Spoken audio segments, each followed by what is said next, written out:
Entrevista.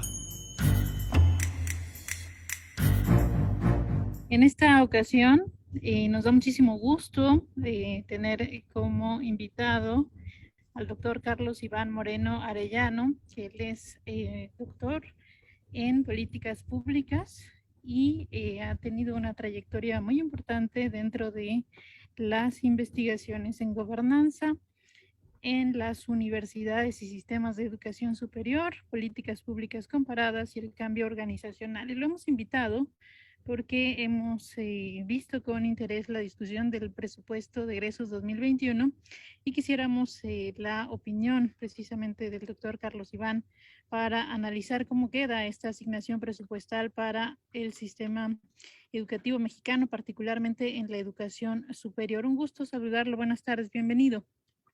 Buenas tardes, Francisca, mucho gusto. Saludo al auditorio. El tema educativo es uno de los más sensibles. Vemos una disminución en términos generales, de acuerdo con lo que hemos visto para el sistema educativo, pero hay algunos datos que conviene destacar. En este sentido, ¿cómo podríamos ver la asignación presupuestal precisamente al ámbito de la educación antes de centrarnos en el tema de la educación superior que creemos es clave para el desarrollo del país?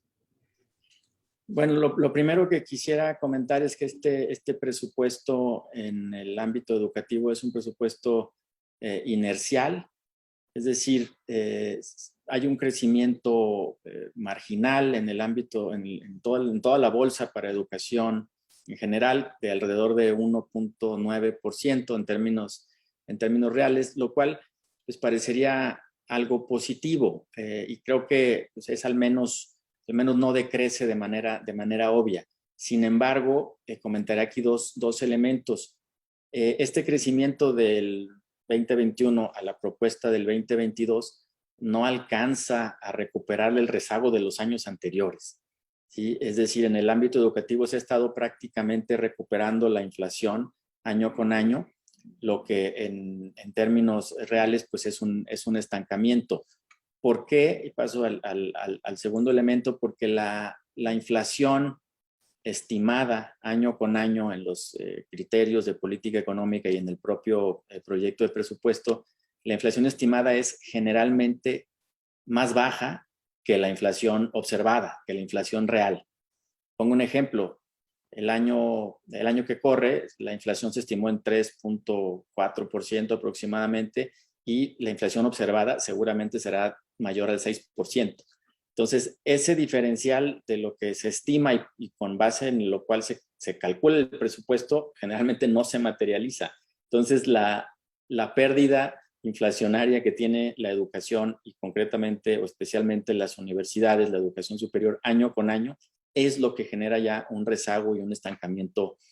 Es una franca pérdida de poder adquisitivo, por así decirlo, en las universidades. Entonces, en el caso educativo en general, el presupuesto crece 2 puntos porcentuales por arriba de la inflación, una inflación que seguramente será más alta de lo estimado el año próximo y que se va a cancelar o incluso va a quedar por debajo de la inflación real. En el caso de la educación superior específicamente, el crecimiento es mucho más modesto, es del 0.6%, lo que representan todas las universidades públicas, federales, estatales, interculturales, etcétera, etcétera, lo cual desde los últimos al menos 5 años, hay que decirlo, el presupuesto ha crecido ligeramente por encima de la inflación, pero es inflación que termina materializándose mucho más elevada. Entonces hay una pérdida y un rezago ya acumulado, ¿sí? De al menos 5 o 6 años, ya si contamos el 2022, que es lo que pone a las universidades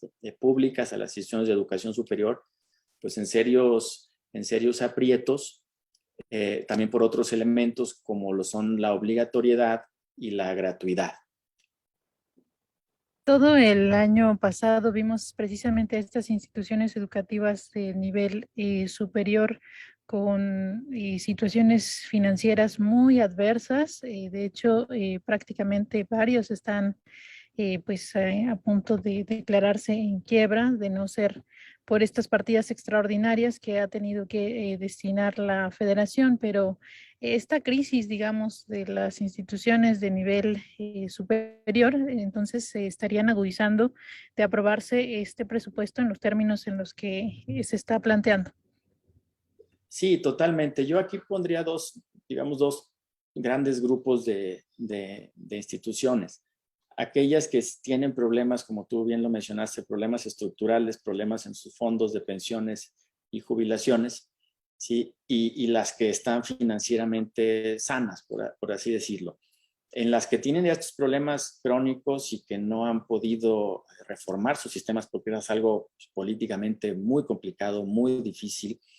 Sí hay un riesgo, pues, creciente como tú bien lo dices, de bancarrota, de no pago de prestaciones, no pago de aguinaldos, y año con año pues el gobierno federal y gobiernos estatales tienen de alguna forma que entrar al rescate. Había mecanismos, hay que decirlo, fondos extraordinarios de concurso, había un fondo específico para reformas estructurales desde principios del presente siglo y que ayudó a muchas universidades a través de este incentivo financiero a reformar sus sistemas de pensiones, a hacerlos más viables y también a incrementar el tamaño de sus fideicomisos, de sus fondos de pensiones y jubilaciones. Estos fondos extraordinarios prácticamente desde el 2016 a la fecha han desaparecido. ¿Sí? Comenzaron a desaparecer el sexenio pasado, hay que decirlo, pero terminaron de desaparecer en el presente.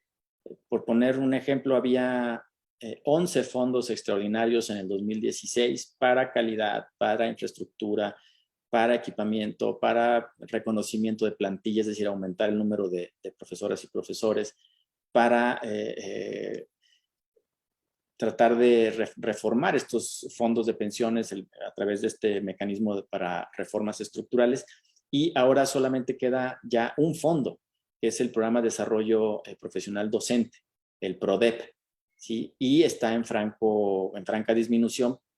Yo anticipo que en los próximos 2 años también va a desaparecer. Entonces, estas palancas de mejora, de cambios y que impulsaban reformas estructurales ya no existen y no están siendo sustituidas con ningún otro mecanismo. Entonces, para ese grupo de instituciones que tiene problemas financieros crónicos, sí la situación es muy complicada, incluso existencial. ¿Sí? Para este otro grupo de universidades financieramente sanas también hay una afectación negativa en cuestiones ya de calidad, de relevancia y sobre todo de aumento de matrícula. Hay que decir, con todos los problemas que estos fondos también habían generado, reducciones bueno, algunos incentivos hasta perversos, hay que decirlo con todas sus letras. En el balance me parece que fue una política atinada que ya estaba hasta cierto punto agotada y había que renovarla. Estoy de acuerdo con quien hace esas críticas, pero no dejarla desaparecer. ¿Sí? Entonces, en los últimos 20 años la matrícula constantemente creció en instituciones públicas, sobre todo en las universidades públicas estatales y las universidades de los estados que concentran, por cierto, el 40% más o menos de la matrícula pública. Este grupo de instituciones son las que más tienen oportunidad de crecer y lo hicieron en los últimos años, en las últimas dos décadas. Ahora, por primera vez, y también derivado de la pandemia, hay que aclararlo, pero por primera vez la matrícula en educación superior está decayendo ligeramente, pero está comenzando a bajar. Y sobre todo, bueno, una parte es el abandono, alrededor de 30,000, 35,000 estudiantes, y por otra, estudiantes jóvenes aspirantes que hubieran optado por entrar a la universidad y que por distintas razones no lo hicieron. Este déficit o esta caída en matrícula de primer ingreso alcanzó ya los 109,000, 110,000 estudiantes en el ciclo 2021. Entonces, se comienzan a ver ya algunos indicios de problemas de disminución de matrícula, de abandono, y en los próximos años, 2 años máximo, se comenzarán a ver, o incluso el próximo, ya rezagos en temas de calidad de indicadores y bueno, de relevancia de las universidades por esta por esta falta pues de inversión, de presupuestos que se estancan, insisto, cuando la matrícula en muchas instituciones, no en todas, pero en muchas sigue creciendo, ¿sí? Lo que hace que tengas más estudiantes, pero sin profesores, sin instalaciones adecuadas, sin equipamiento, lo cual era apoyado, financiado con estas palancas de fondos extraordinarios que, insisto, prácticamente ya no existen. Entonces, el panorama, pues no quisiera decir que es desolador, pero para allá va. Sí, hay un estancamiento que a quien más afecta, desafortunadamente, pues será a estudiantes que se quedan sin oportunidades o a estudiantes que logran una oportunidad, pero no con los estándares de calidad deseables.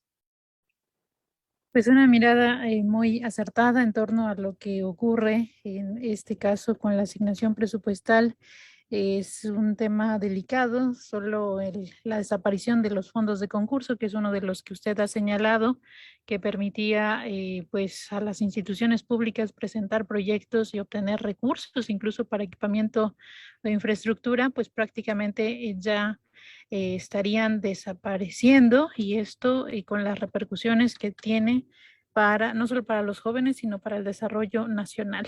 Le agradecemos muchísimo el tiempo, doctor Carlos Iván Moreno. Ojalá más adelante tengamos la oportunidad, ya una vez cómo queda en el presupuesto, volver a platicar al respecto y pues comentar las repercusiones hacia adelante.